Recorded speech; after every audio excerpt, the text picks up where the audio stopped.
हाथी और चतुर खरगोश। एक हरे भरे वन में नदी किनारे हाथियों का एक समूह रहता था, जिसका मुखिया चतुर्दंत नामक हाथी था। वर्षों से वह समूह उस वन में सुखमय जीवन व्यतीत कर रहा था। किंतु एक समय वन अकाल की चपेट में आ गया। नदी का जल सूख गया, वन की हरियाली चली गई और हाथी भूख प्यास से मरने लगे। इस विपत्ति से निकलने की प्रार्थना लिए सभी हाथी अपने मुखिया चतुर्दंत के पास गए और बोले, गजराज, इस अकाल की स्थिति में यदि हम और अधिक इस वन में रहे, तो काल का ग्रास बन जाएंगे। यहाँ भूखे प्यासे रहना दुष्कर है। कृपा कर किसी अन्य स्थान की खोज करें, जहाँ जल स्रोत और हरियाली हो। चतुर्दंत विचार मग्न हो गया। कुछ देर विचार करने के बाद वह बोला, यहाँ से कुछ दूरी पर एक तालाब है, जो पूरे वर्ष जल से परिपूर्ण रहता है। हमें वहीं चलना चाहिए। कल प्रातःकाल ही हम सब उस तालाब की ओर प्रस्थान करेंगे।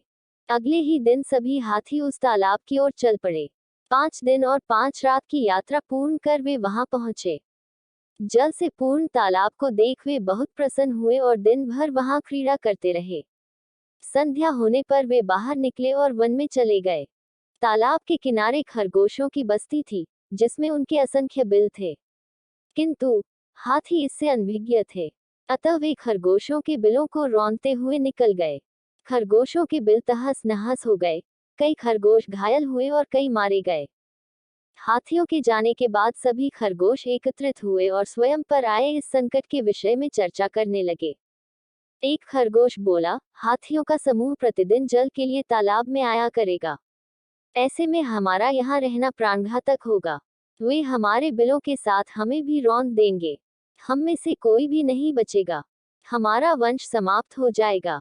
जीवन है तो सर्वस्व है। जीवन रक्षा के लिए जो संभव हो, हमें करना चाहिए। परिस्थिति कहती है कि हमें जीवन रक्षा के लिए तत्काल इस स्थान को छोड़कर अन्यत्र प्रस्थान करना चाहिए। एक अन्य खरगोश बोला। खरगोश अपनी भूमि छोड़कर अन्यत्र जाने के विचार से दुखी थे। उनका देख लंबकर्ण नामक खरगोश आगे आया और बोला, हम वर्षों से इस भूमि पर निवास कर रहे हैं। हम अपनी भूमि क्यों छोड़े? इस भूमि पर हमारा अधिकार है। हमें हाथियों से बात कर उन्हें यहाँ आने से रोकना चाहिए। किंतु उनसे कौन बात करेगा? कौन उन्हें समझाएगा? सभी खरगोशों ने एक स्वर में पूछा। मैं उनसे बात करूंगा और यहाँ आने से मना करूंगा, लंबकर्ण बोला। किंतु क्या वे तुम्हारी बात मानेंगे? अवश्य मानेंगे। मेरे पास एक युक्ति है। मैं उनसे कहूंगा कि ये तालाब चंद्रमा में बैठे खरगोश का है और उसने आप लोगों का यहाँ आने से मना किया है।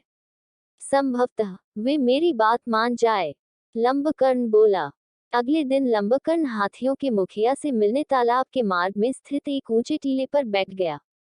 जब हाथियों का समूह वहां से गुजरा, तो वह हाथियों के मुखिया चतुर्दंत से बोला, गजराज, क्या आपको ज्ञात नहीं यह तालाब चांद में रहने वाले खरगोश का है? आपको बिना उसकी अनुमति के इस तालाब के जल का उपयोग नहीं करना चाहिए। चतुर्दंत ने पूछा, तुम कौन हो? मैं चांद में रहने वाले खरगोश का संदेशवाहक हूँ। उसने मुझे अपने संदेश के साथ आपसे मिलने भेजा है, लंबकर्ण बोला। संदेश क्या वह है? चतुर्दंत ने फिर से पूछा। संदेश है कि इस पवित्र तालाब में चंद्रदेव का वास है, इसलिए तुम लोग इसके जल का उपयोग नहीं कर सकते। मैं कैसे मान लूं कि यह तालाब चंद्रदेव का है?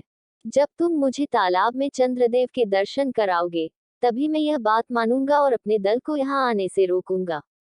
चलो मेरे साथ और स्वयं देख लो, कहकर लंबकर्ण चतुर्दंत को तालाब के किनारे ले गया। उस समय तालाब में चांद की छाया पड़ रही थी। लंबकर्ण चतुर्दंत को वह छाया दिखाते हुए बोला, गजराज, देखो तालाब में चांद का वास है। अब तो मेरी बात मान लो। चांद की छाया को चंद्रदेव समझकर चतुर्दंत ने उसे प्रणाम किया और वहां से लौट गया। उसके बाद उस तालाब में हाथियों का समूह कभी नहीं आया। सीख, बुद्धिमानी से किसी भी समस्या का समाधान किया जा सकता है। अगर यह कहानी आपको पसंद आई हो तो प्लीज़ मेरे चैनल को लाइक, सब्सक्राइब और शेयर करें। धन्यवाद।